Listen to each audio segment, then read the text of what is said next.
Ladies and gentlemen, welcome into my college football week number 7 best bets, where I go through my top 10 best bets here for week 7. Looking at number 1, it's UCF minus the 25 at home versus Temple. Guys, it's simply not enough.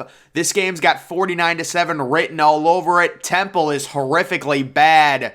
And UCF at home, after surprisingly destroying SMU 41-19. I like them to continue that momentum. Temple can't score. They score 3 points, maybe 10 points in this game. UCF, again, a lot of momentum at home. This is one of those maybe Thursday or Friday games. Normally, I don't do very well on these games, but I do like UCF minus the 25. Again, once the lines get up to like 30, 35, I always say it gets scary. But minus 25 is something I can stomach against a horrible offense. Realistically, UCF might only have to score 34 points to cover the spread. That's how bad Temple's offense is. They're building momentum there. On to the Saturday games. I like Minnesota minus the 4 at Illinois. This is a situation where I feel like Illinois just doesn't have enough on offense. And Minnesota is a stable team. They're solid. This is a road game for them. But guys, let's remember, Illinois just can't throw the football. Minnesota's going to key in. They're going to try and shut down Chase Brown. Minnesota, I believe, coming off a bye week. That's big. That gives them 2 weeks to rest Mo Ibrahim. That gives them 2 weeks to prepare for Illinois and for shutting down Chase Brown and that Illini rushing attack. Illinois is going to get down early. They're going to be forced to throw the ball. And I think Minnesota wins this game by maybe 8 to 10 points. A lower scoring game. I don't feel comfortable taking, I believe, the under 39.5. I think it's right on the border there, possibly. So I will just take Minnesota minus the 4. Of course, you do open yourself to that lower scoring close win. If Minnesota wins by 3 or by 2, you're screwed. But I do have them minus 4. I'm thinking something like 24-16 for the final score of that game. Central Michigan minus the 13 at Akron. Very similar line to last week when I believe Ohio was minus 11 at Akron. It's simply not enough. Central Michigan, I believe they are only 1-5, but they're a lot better than Akron. Akron is just a horrific college football team. They've been for many years. They are this year. I guess you could try and make the argument DJ Irons, Akron's quarterback, he's decent. He throws for a lot of yards, things like that, but Akron's defense is so bad. Central Michigan is due for a win. I will take them. I also like the over in that game. A lot of these MAC games will go over, a lot of them. Number 4, Bowling Green versus Miami of Ohio. I'm taking the over in this one. Now, originally, I did like Bowling Green plus the 6.5, possibly to win this game outright. But I just said, you know what, let's not get overzealous. Bowling Green is not a good team. I'll just take the over. Guys, the reason the over-under on this game is so low is because Miami of Ohio has just a horrific offense. The good news, Bowling Green's defense is also very bad. This should be a semi-competitive MAC game, and you could be looking at a 27-24 type final. Maybe even worst case scenario there. I would say the over hits if this game is competitive.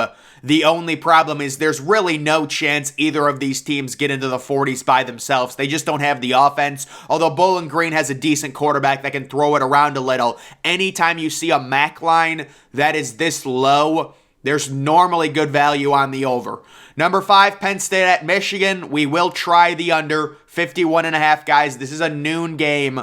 And there's been kind of a weird trend with Michigan playing these huge matchups and the game always going over. Last year, we remember the Michigan State game. The under looked phenomenal. And that game was like into the 80s, the total on that game. So we're trying it again. It's in Ann Arbor. Sean Clifford, J.J. McCarthy. The defenses should shine. Penn State coming off a bye week. 51.5, this game could end. I've got it at 24-21. That's 45 total points. That's a pretty clear under. 24-17 maybe. Even a game like, 27-24 would be 51, I believe. So that would be the under. There's not a lot of wiggle room, but Sean Clifford, J.J. McCarthy, two, normally good defenses. Michigan, really good pass rush. Penn State on the road. It's going to be tough to generate yardage. Big crowd atmosphere. Noon game early. We're going to try it. It's just like, it would just be shocking to see this game end 33-30. I just can't see that. I seriously cannot see that. So I'll take the under. Number 6, Buffalo minus the 16.5 at home versus UMass. Guys, I think UMass has covered 2 weeks in a row. Fade them this week. They're due for a horrible performance. Buffalo at home is great value, minus the 16.5. Buffalo might score 50 on UMass. UMass is terrible. Buffalo will cover this 16.5. You're getting this spread at a discount because UMass has played well the past 2 weeks. I'm not banking on that continuing. Buffalo should be 27-point favorites in that matchup. This was one I actually had to change because apparently NC State's quarterback is injured. Guys, what is with all of these quarterbacks getting injured? It's crazy. It seems like everybody's quarterback is hurt, but Devin Leary apparently has an injury. I was originally going to take NC State plus the 4.5, but obviously now we know why they're plus 4.5. Their quarterback's injured. So I changed it. And you know what, guys? I understand it's a rivalry game on the road. I understand there's big questions about North Carolina's defense, and Duke can move the ball. But I'm going to take North Carolina minus the 6.5. I'm going to trust what I've seen from them recently. I believe they are a really good team. They're not going to slip up on the road. 6.5 could be a tough task. It could be one of those weird rivalry games where it's close. This isn't the Duke of last year. This is a team that actually has a pulse. And North Carolina, again, their defense is bad. I would say I'd also be looking into the over in this game. I wonder what the over-under is, but I do like North Carolina. I just trust this team right now. They're on a warpath. They're looking good, minus 6.5 on the road. Number 8, BYU minus the 3 versus Arkansas. Maybe we get a little bonus and KJ Jefferson doesn't play. But this is a situation where BYU is at home. Arkansas is traveling across country. They've had a letdown of a season. Again, maybe we get lucky. KJ Jefferson doesn't play. BYU coming off that gross loss to Notre Dame. They're going to want to rebound at home in a good environment, and I'll take them minus the 3. I took BYU back in week 2 against Baylor, and they rewarded me. I will take them minus 3 at home versus Arkansas. Western Michigan, Pick'em versus Ohio. You could really manipulate these MAC games, just parity. Western Michigan, in my opinion, is going to win this game. I believe if Western Michigan wins and Ohio loses, both of these teams will have the same record. And the MAC games are just so easy to bet on. So Western Michigan at home money line, straight up. Pick'em versus Ohio. Number 10, I love UAB minus the 23.5. Charlotte is dreadful. It's almost like this UAB line should be similar. I don't know if you guys have seen that UTSA minus 32 versus Florida International. I would bet on UTSA to cover that. Florida International is horrible, but that's what this line should be. UAB is on a warpath. They had an unbelievable game last week. They're underrated now. Coming into this season, people thought they had an outside chance at going undefeated. They lost a couple games early, which really took the sting and the hype out of their season. 23.5 is not enough versus a horrible Charlotte team. Moving on to number 11, Northern Illinois plus the 2.5 at Eastern Michigan. This is another parity game. Northern Illinois, I expect to win this game outright, so I will take them plus 2.5. Eastern Michigan is way worse. I think they're 4-2. They're way worse than that. They almost lost to UMass, and Northern Illinois is probably the best 1-5 team in college football. Northern Illinois will win this game, and I would say take the over, but I actually think I was going to try and snipe the over, but it was like 64 or something, and I was like, that's a lot. But I'd probably still take the over. Number 12, James Madison at Georgia Southern. I'll go over 63.5. I think this is going to be a shootout. Georgia Southern is going to be very motivated at home versus a ranked team. Georgia Southern can score. They've got a good offense. James Madison is great. I do have James Madison getting upset in this matchup, but I just can't bet against them because they are 6-0 against the spread. You want to respect that. So I'll just say, you know what? Maybe James Madison wins this game 40-28. I'll take the over in it, the over 63.5. I think one of these teams gets into the 40s. That should make the over relatively easy to hit. Number 13, Rice at FAU, the over 56. Honestly, there's really no reason. I just get a vibe with this game kind of at FAU. Seemed a little bit low to me. FAU's been known to score. They've got a quarterback that's good enough. 15, I believe, touchdown passes. Rice, on the other hand, guys, some of these bets, you're just throwing a dart at a dartboard here. But I mean, listen, it's a college game. It's probably going to go over 56.